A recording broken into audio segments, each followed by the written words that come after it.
Yeah, so I'm not really sure what's going on or why I'm even bothering to record anything I ever said. Thanks, kitty. Mostly just because Saint just did a video and that shit made me laugh my fucking ass off. And it's hilarious because it's my boy Saint, and I call him my boy. We met once, like 8 years ago, at a convention. I met his wife. She's awesome, Monique Dupree. If you don't know who she is, that's your fucking fault. You need to fix that shit. But her husband Saint is by far the coolest motherfucker I've ever met on the goddamn planet. Like, we met and bonded instantly. There was no beef, there was no jokes, there was just laughs. All of it. Over the day I knew him, he feels like family. And I don't say that lightly because there's family that I don't count as family. For me to call you family means a lot. That means that I would... It's a long list of shit that it has to go down for me to call you family. Anyway, Saint's going off about why he rants, and it got me thinking. Well, I know I rant. I know I am allegedly, according to others, a really good storyteller. I apparently am engaging and engrossing, and I tell these vivid stories with details, and I don't know. I've never really sat down and written anything down about how I do it or why I do it, or any of that shit. My cat's molesting a computer part down here. I'm probably going to edit this part out. Weirdo. But, why I rant? I rant because, well, how else am I supposed to get someone to listen? No one listened when I was quiet. No one listened when I was nice. No one listened when I was friendly. No one listened until I started making so much goddamn noise you had to hear. You had to respond to it because, well, it was either that or listen to me rant some fucking more. And no one really wants that. Because really, I can go on and on and on and on and on about any subject. But God help you if it's a fucking rant. There's only a handful of people who I am more frightened of with rants. Trey, if you get Trey ranting on religion, that's your fuck up. No one's gonna help you. I'm not coming in to save you. There's no Batman coming in. Superman's not gonna do anything. Fuck you. Trey went on a rant one time about religion that was so bad, I tried to blend into the seats at Denny's to avoid being part of this conversation. That is how intense that man gets about religious conversations. Enter into them with him at your own risk and at my fucking hilarity. With Jeremy, it's cars. With Bat, it's usually guns and stupid people. With me, it's just about any fucking thing. I can go into the same rant about a fucking horror film that I will about politics. Mostly I just hate stupid. But I rant because, well, I was a quiet kid. And I know that it's very hard for anyone to believe that I was the quiet kid. I was kind of tall, wasn't uber tallish. And single mom, no brothers, no sisters. I had cousins, but I was an only kid. And I was quiet. And I had these thick, massively nerdy rimmed glasses that only people who knew me from back then are going to remember.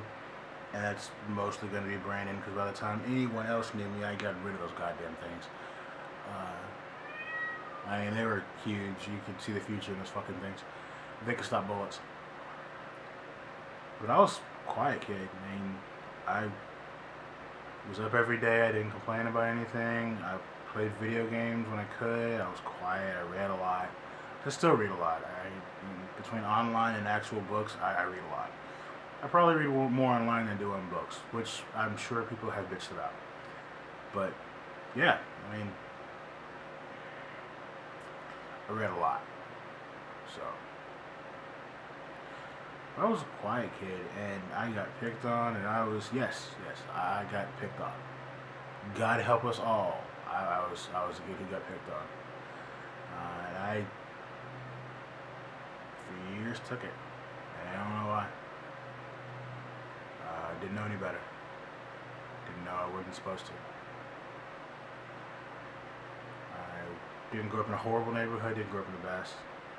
Grew up in Oak Cliffs, which if you're not from Dallas, it's about the equivalent of, I don't know, a medium bad sized place? I don't fucking know. I got a gun pulled on me once for some shoes. You know, shit happens. But yeah, I was a quiet kid, and no one listened. Not if I had a problem, not if I had a complaint, not if I had a suggestion. So the older I got, the louder I got. It also helped that the older I got, the taller I got. Yeah, it was really beneficial to get taller. And it made it a lot easier to get louder and people back the fuck up before they knew better than knew that they needed to back the fuck up. Yeah. I don't ever talk about it when I was a kid because, yeah, I got picked on. I got beat up a couple times. So I learned to fight back. And that's what life is. Learning how to deal with your own fucking problems. I did, however, have a problem with some family members once. And a pair of cousins of mine, I love them to death. They were older than me, and they liked to fuck with me when I was a kid. I mean, like, turn off the lights in the house and chase me around the house and shit. And then it sounds funny as shit right now, except that when you're like 8, it's the scariest thing in the goddamn world. Literally, the scariest fucking thing in the world. So this is after I started to talking back and getting loud. And my mother just found this one out because I never told her. But one night I'm over there and they're watching me, and I'm waiting for it because I know it's coming.